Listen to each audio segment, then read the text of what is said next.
കലോത്സവത്തിലെ makeup വളരെ പ്രധാനമാണ്, പ്രത്യേകിച്ച് സ്റ്റേജ് ഇനങ്ങൾക്ക്. ഒപ്പനയും സംഘനൃത്തവുമൊക്കെ ഒരുപാട് സമയം എടുത്താണ് മേക്കപ്പ് പൂർത്തിയാക്കുക. മാർഗം കളിയുണ്ട്. മാർഗം കളിയുടെ മേക്കപ്പ് സിമ്പിളാണ്, പക്ഷേ അത്ര സിമ്പിളല്ല സ്റ്റേജിലെ മാർഗം കളി.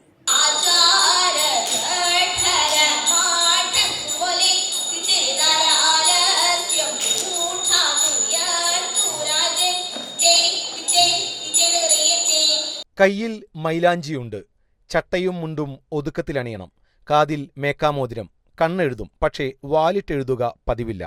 വേദിയിലേക്ക് കയറും മുമ്പേ നാണിച്ച് കളി പറഞ്ഞിരുന്നവരാണ്. പക്ഷേ തട്ടേൽ കയറിയപ്പോൾ കളി മാറി. തട്ടുകുലുങ്ങിയുള്ള ചടുലമായ കളിയായിരുന്നു പിന്നെ.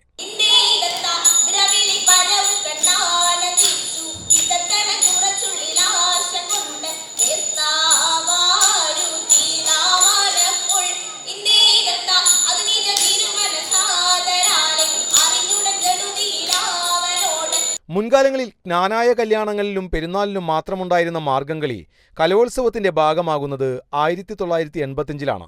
പൂർണ്ണമായും ക്രിസ്ത്യൻ കലാരൂപമായ മാർഗംകളിയിലെ പാട്ടിൽ പഴയ മലയാളവും തമിഴും കലർന്ന സാഹിത്യ ഭാഷയാണ് ഉപയോഗിക്കുന്നത്.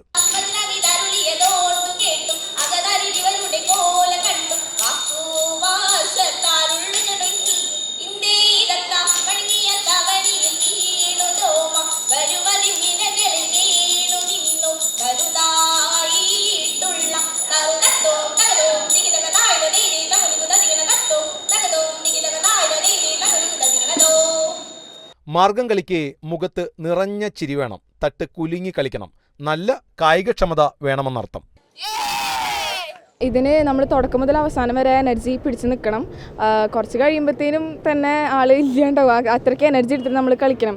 പിന്നെ ചിരി വിടാൻ പാടില്ല, നല്ലോണം തലയാട്ടി കളിക്കണം. കംപ്ലീറ്റ് ഫുൾ എനർജിയാണ്. ഡാൻസ് മൊത്തം എനർജി ആക്കി എടുക്കേണ്ട സാധനമാണ്. അപ്പോൾ അത്രയ്ക്ക് എഫേർട്ട് ഇട്ട് കളിക്കണം. അപ്പോൾ ഞങ്ങൾക്ക് ചെയ്യാൻ പറ്റുമെന്ന് പ്രതീക്ഷിക്കുന്നു. 10 മിനിറ്റ് നേരം ചിരിച്ച് എന്നൊക്കെ പറയുമ്പോഴും നല്ല മെയ്വഴക്കം വേണം, നല്ല അധ്വാനം വേണം. മേക്കാമോതിരം, വള, തള, തിളങ്ങുന്ന മാല, ഇതൊക്കെ കാണാനും നല്ല ഭംഗിയാണ് മാർഗം കളി. പക്ഷേ ഈ കളി 10 മിനിറ്റ് കഴിയുമ്പോഴേക്കും ശരിക്കും ഒരു കളരി അഭ്യാസിയെ പോലെ തന്നെ ക്ഷീണിച്ചിരിക്കും. ബദിനി സ്കൂളിലെ മാർഗം കളി വേദിയിൽ നിന്നും TCVക്ക് വേണ്ടി ക്യാമറമാൻ ആഷിഖിനൊപ്പം മുകേഷ് ലാൽ.